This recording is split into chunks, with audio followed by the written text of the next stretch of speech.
স্বেচ্ছাসেবক দল কেমন ভাবে তৈরি করতে হবে, যে সংগঠনের পাশে হিংসা করবে জাতীয়তাবাদী যুব দল, হিংসা করবে করবে বিএনপির অপরাপর সংগঠন।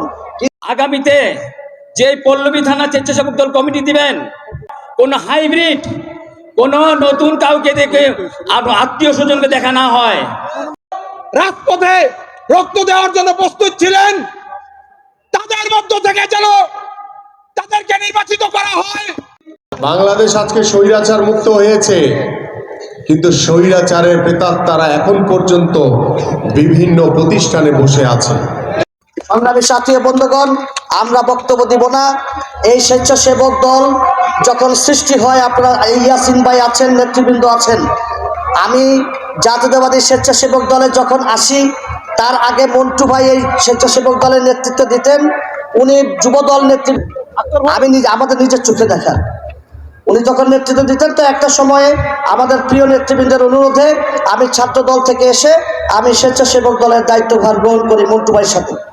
সেই স্বেচ্ছাসেবক দলের মন্টু ভাই একজন কর্মী ছিলেন, আমি তার সাথে সংযুক্ত হয়ে দুইজন হয়েছি।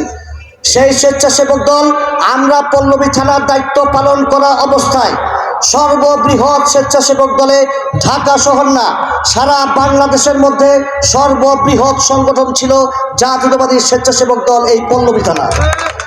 সেই পল্লবী থানার আগামী দিনের নেতৃত্ব দিবেন কিন্তু আপনারা যারা বসে আছেন তারা। আপনারা আজকে লাল টুপি পরেছেন, আজকে হলুদ টুপি পরেছেন, টিয়া কালারের টুপি পরেছেন, সাদা টুপি পরেছেন, আমরা এটা চাই না। আমরা চাই যে সংগঠন সারা বাংলাদেশের একটি আইকন, যে থানা সারা বাংলাদেশের মধ্যে সবচাইতে প্রাঞ্জল, সচ্ছল, স্বনির্ভর, সবচাইতে কর্মীতে লোকারণ্য একটি থানা, সেই থানার সংগঠন হবে সবার মধ্যে সুদৃঢ় ঐক্য, সবার মধ্যে মহব্বত থাকতে হবে, একে অপরের সুখে দুঃখে, একে অপরের কষ্টে সবার খোঁজ খবর রাখতে হবে, সবার পাশে এসে দাঁড়াতে হবে। আমরা সবাই একটি সংগঠন। স্বেচ্ছাসেবক দল কেমন ভাবে তৈরি করতে হবে, যে সংগঠনের পাশে হিংসা করবে জাতীয়তাবাদী যুব দল, হিংসা করবে বিএনপির অপরাপর সংগঠন, কিন্তু দুর্দান্ত গতিতে এগিয়ে যেতে হবে। কেননা আমাদের একটি বড় দায়িত্ব রয়েছে। আমাদের এই থানায় কিন্তু বসবাস করে আজকের অনুষ্ঠানের প্রধান বক্তা ইয়াসিন ভাই, এই থানায় কিন্তু বসবাস করেন এই সংগঠনের সংগ্রামী সাধারণ সম্পাদক জনতা জনাব মহসিন সিদ্দিকী রনি। সুতরাং এই দুইজন প্রিয় নেতা পল্লবীতে যেহেতু বসবাস করে, ঢাকা মহানগর বিএনপির সংগ্রামী আহ্বায়ক আমাদের তারেক রহমানের অত্যন্ত আস্থাভাজন জনাব আমিনুল হক ভাই এই পল্লবীতেই বসবাস করেন। সুতরাং এত বড় বড় নেতাদের ভিড়ে আপনাদেরকে কিন্তু সবসময় প্রমাণ করতে হবে যে জাতীয়তাবাদী স্বেচ্ছাসেবক দল সবসময় সবার আগে, সবার সামনে এক নম্বর প্রতিষ্ঠান হবে জাতীয়তাবাদী স্বেচ্ছাসেবক দল। এই প্রত্যয় এবং প্রত্যাশা ব্যক্ত করছি। আপনারা কি সেই সংগঠন তৈরি করতে পারবেন? দুই হাত তুলে বলেন পারবেন? কোনো ভাজাভাজ থাকবে? দুই হাত তুলে বলেন পারবেন? ইয়াসিন ভাইকে জানিয়ে দেন পারবেন? ও মহসিন সিদ্দিকী রনিকে জানিয়ে দেন পারবেন? তালি দিয়ে বলি পারবেন? নেতা আছে, ওই সেই নেতা তারেক রহমান।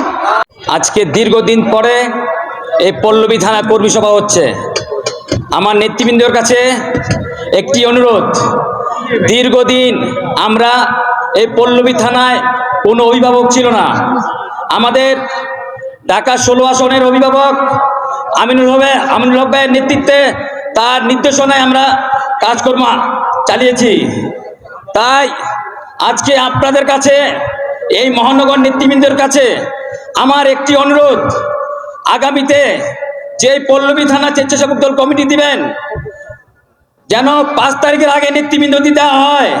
কোন হাইব্রিড, কোন নতুন কাউকে দেখে আত্মীয় স্বজনকে দেখা না হয়। তাই আমি চিন্তা করব আর অনুরোধ করব এই মহানগর নেতৃবৃন্দের কাছে, যেন পল্লবী থানা স্বেচ্ছাসেবক দল অতীতে যেরকম শক্তিশালী ছিল, আগামীতে আপনারা সেরকম নেতৃবৃন্দ বেছে নেবেন, যারা পল্লবী থানা ঢাকা মহানগর 26টি থানার মধ্যে বলতে পারে ওই যে পল্লবী থানা স্বেচ্ছাসেবক দলের একজন কর্মী আসছে। আমরা চাই সেরকম নেতৃবৃন্দ আপনারা বেছে নেবেন। তাই আপনাদের কাছে অনুরোধ করব, রাষ্ট্র মেরামতের 31 দফা কর্মসূচি ঘোষণা করেছেন দেশনায়ক তারেক রহমান। তাই প্রত্যেকটি নেতাকর্মী জনগণের কাছে এই 31 দফার কর্মসূচি আপনারা পৌঁছে দিবেন। মহানগর উত্তরের আহ্বায়কের দায়িত্ব নিয়েছিলেন সেই তখন ইয়াসিন ভাইয়ের নেতৃত্বে শুধু পল্লবী থানাই না, পল্লবীর আশেপাশে থানার অনেক কর্মকাণ্ডে আমরা অগ্রগণী ভূমিকা পালন করেছি। বন্ধুগণ, এই আওয়ামী ফ্যাসিবাদের বিরুদ্ধে ইয়াসিন ভাইয়ের নেতৃত্বে সেই 2011 থেকে ইয়াসিন ভাই যখন আহ্বায়কের দায়িত্ব নিয়েছিলেন সেই তখন থেকে বিভিন্ন থানার অংশ হয়ে মহানগরীর বিভিন্ন থানায় আন্দোলন করেছি। আমরা আমাদের সহযোদ্ধা অনেক সহযোদ্ধা আসে নাই, আমরা অনেক নতুন মুখ দেখছি, তারাও রাজনীতি করবে, আমরাও আছি, আমরাও থাকবো, এই মাটিতেই মরবো। তাই এখানে অনেকে ছিলেন, ইতিমধ্যেই চলে গেছেন। যেহেতু ভাগ্য ইয়াসিন ভাইকে পেয়েছি, অনেক কথা বলার ছিল, তাই ইয়াসিন ভাইয়ের মাধ্যমে দেশনায়ক তারেক রহমানকে এবং কেন্দ্রীয় সংসদের নেতৃবৃন্দদেরকে বলতে চাই, ত্যাগ এবং পরিশ্রম এবং যারা অতীতে দলের জন্য রাজপথে রক্ত দেওয়ার জন্য প্রস্তুত ছিলেন তাদের মধ্য থেকে যেন তাদেরকে নির্বাচিত করা হয়। প্রিয় নেতৃবৃন্দ, যারাই আজকে মহানগরের নেতৃবৃন্দ আছেন তাদের প্রতি আমার শ্রদ্ধা ও ভালোবাসা থাকবে। দয়া করে ত্যাগ ও পরিশ্রমের অতীতের পল্লবী থানা একটি ঐতিহ্যবাহী থানা, এই থানায় ইয়াসিন ভাই ছাত্র দলের সাধারণ সম্পাদক ছিলেন, এই থানায় অনেক গুণী নেতৃবৃন্দরা রাজনীতি করেছেন। এই থানার ভাবমূর্তি ধরে রাখার জন্য পরিশ্রম চিন্তা করে আমি বলবো তাদেরকে সম্মান করা হোক।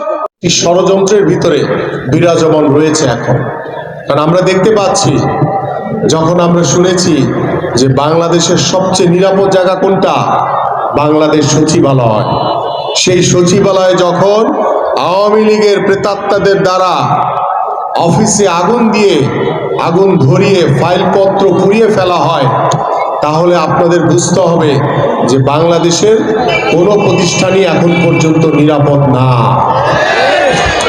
আমরা অন্তর্বর্তীকালীন সরকারের কাছে বারবার আহ্বান করছি যে আপনারা সংস্কার করেন, আমরাও সমর্থন করছি সংস্কারের জন্য, কিন্তু বাংলাদেশের মানুষ সংস্কারও চায়, পাশাপাশি নির্বাচন দেখতে চায়। কারণ জনগণের ভোটে যখন একটি নির্বাচিত সরকার আসবে তখন সেই সরকারের এদেশের মানুষের কাছে জবাবদিহিতা থাকবে।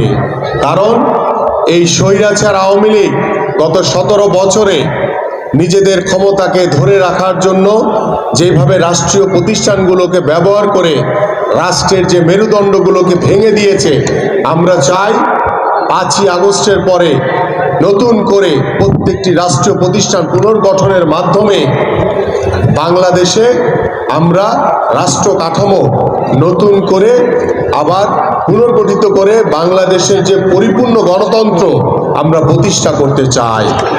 কারণ বাংলাদেশ আজকে স্বৈরাচার মুক্ত হয়েছে, কিন্তু স্বৈরাচারের প্রেতাত্মারা এখন পর্যন্ত বিভিন্ন প্রতিষ্ঠানে বসে আছে। বাংলাদেশের রাষ্ট্রীয় প্রতিষ্ঠানে এখন পর্যন্ত আওয়ামী লীগের প্রেতাত্মারা বসে আছে। সেই প্রেতাত্মাদেরকে দ্রুত সময়ের ভিতরে অপসারণ করুন, নির্মূল করুন এবং তাদের আইনের আওতায় এনে তাদের বিচার করুন।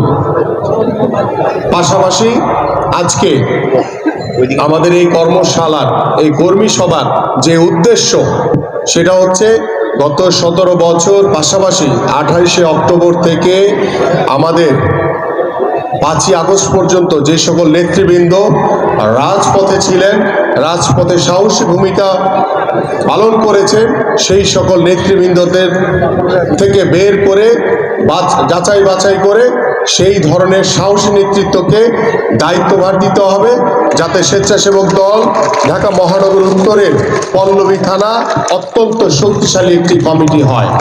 সেই কমিটির মাধ্যমে স্বেচ্ছাসেবক দলের যে সংগঠন প্রত্যেকটি ওয়ার্ডে ওয়ার্ডে আরো সুসংগঠিত হবে, এই প্রত্যাশা আমি ব্যক্ত করছি।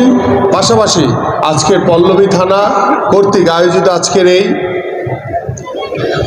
স্বেচ্ছাসেবক দলের কর্মী সবাই এখানে যারা উপস্থিত হয়েছেন, আপনাদের কাজ শুধু এই মিছিল মিটিং বা এই সমাবেশ করে কিন্তু শেষ না।